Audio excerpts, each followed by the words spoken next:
You, John Fitzgerald Kennedy, do solemnly swear I, John Fitzgerald Kennedy, do solemnly swear that you will faithfully execute the office of President of the United States that I will faithfully execute the office of President of the United States and will, to the best of your ability, and will, to the best of my ability, preserve, protect, and defend the Constitution of the United States. preserve, protect, and defend the Constitution of the United States. So help you God.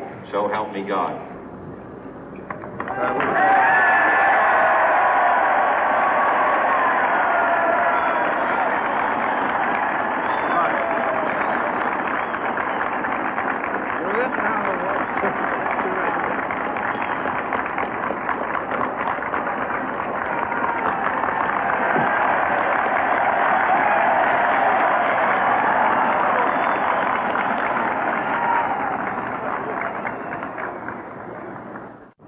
Vice President Johnson, Mr. Speaker, Mr. Chief Justice, President Eisenhower, Vice President Nixon, President Truman, Reverend clergy, fellow citizens. We observe today not a victory of party, but a celebration of freedom, symbolizing an end as well as a beginning, signifying renewal as well as change. For I have sworn before you and Almighty God the same solemn oath our forebears prescribed nearly a century and 3/4 ago. The world is very different now, for man holds in his mortal hands the power to abolish all forms of human poverty and all forms of human life. And yet the same revolutionary beliefs for which our forebears fought are still at issue around the globe. The belief that the rights of man come not from the generosity of the state, but from the hand of God. We dare not forget today that we are the heirs of that first revolution. Let the word go forth from this time and place to friend and foe alike that the torch has been passed to a new generation of Americans born in this century, tempered by war, disciplined by a hard and bitter peace, proud of our ancient heritage, and unwilling to witness or permit the slow undoing of those human rights to which this nation has always been committed and to which we are committed today at home and around the world.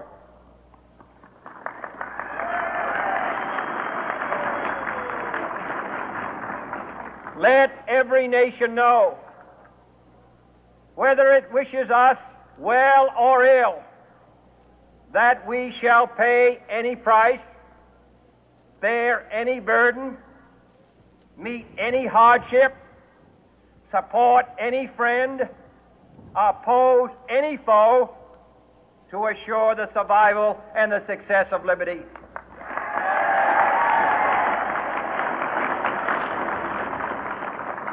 This much we pledge and more.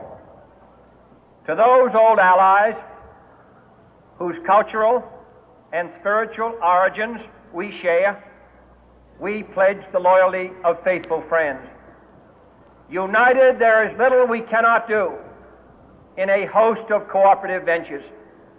Divided, there is little we can do, for we dare not meet a powerful challenge at odds and split asunder. To those new states whom we welcome to the ranks of the free, we pledge our word that one form of colonial control shall not have passed away, merely to be replaced by a far more iron tyranny. We shall not always expect to find them supporting our view, but we shall always hope to find them strongly supporting their own freedom, and to remember that in the past, those who foolishly sought power by riding the back of the tiger ended up inside.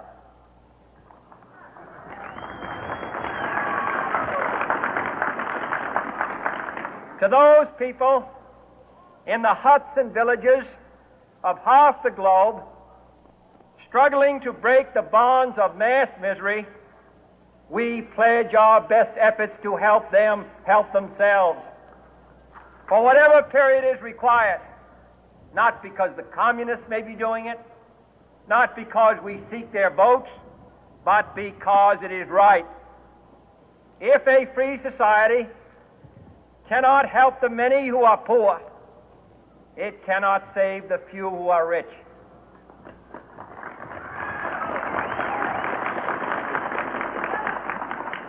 To our sister republics south of our border, we offer a special pledge to convert our good words into good deeds, in a new alliance for progress, to assist free men and free governments in casting off the chains of poverty. But this peaceful revolution of hope cannot become the prey of hostile powers. Let all our neighbors know that we shall join with them to oppose aggression or subversion anywhere in the Americas. And let every other power know that this hemisphere intends to remain the master of its own house.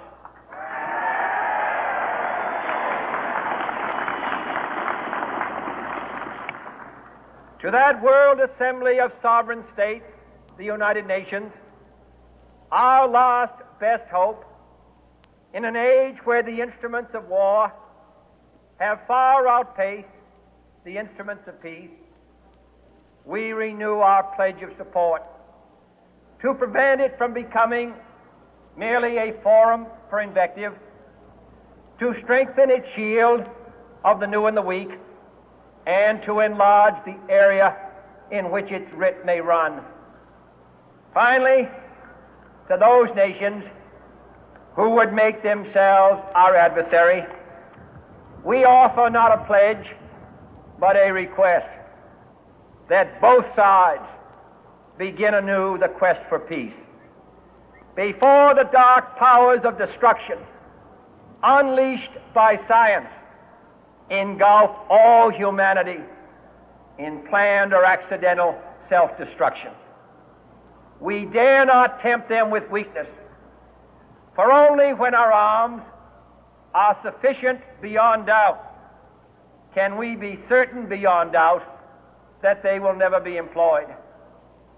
But neither can two great and powerful groups of nations take comfort from our present course, both sides overburdened by the cost of modern weapons, both rightly alarmed by the steady spread of the deadly atom, yet both racing to alter that uncertain balance of terror that stays the hand of mankind's final war. So let us begin anew, remembering on both sides that civility is not a sign of weakness, and sincerity is always subject to proof. Let us never negotiate out of fear, but let us never fear to negotiate.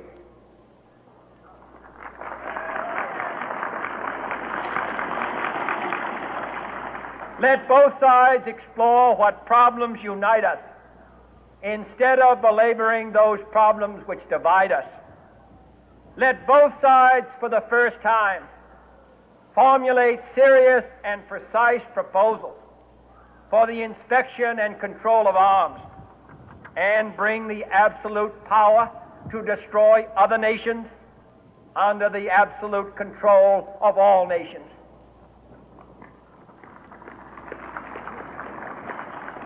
Let both sides seek to invoke the wonders of science instead of its terrors. Together, let us explore the stars, conquer the deserts, eradicate disease, tap the ocean depth, and encourage the arts and commerce. Let both sides unite to heed in all corners of the earth the command of Isaiah to undo the heavy burden and let the oppressed go free.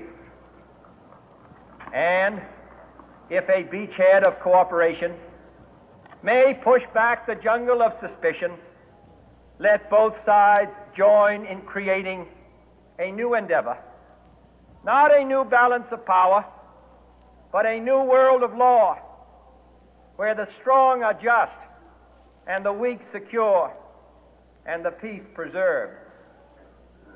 All this will not be finished in the first 100 days, nor will it be finished in the first 1,000 days, nor in the life of this administration, nor even perhaps in our lifetime on this planet. But let us begin.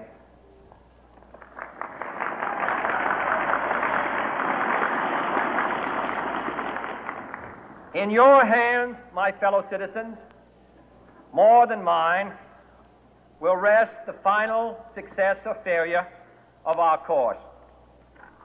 Since this country was founded, each generation of Americans has been summoned to give testimony to its national loyalty. The graves of young Americans who answered the call to service surround the globe. Now the trumpet summons us again, not as a call to bear arms, though arms we need, not as a call to battle, though in battle we are, but a call to bear the burden of a long twilight struggle, year in and year out, rejoicing in hope, patient in tribulation, a struggle against the common enemies of man, tyranny, poverty, disease, and war itself. Can we forge against these enemies a grand and global alliance, north and south, east and west, that can assure a more fruitful life for all mankind? Will you join in that historic effort?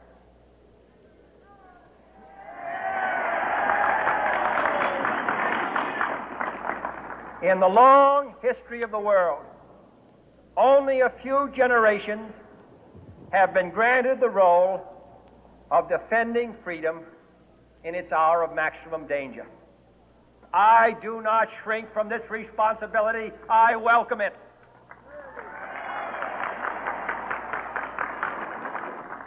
I do not believe that any of us would exchange places with any other people or any other generation.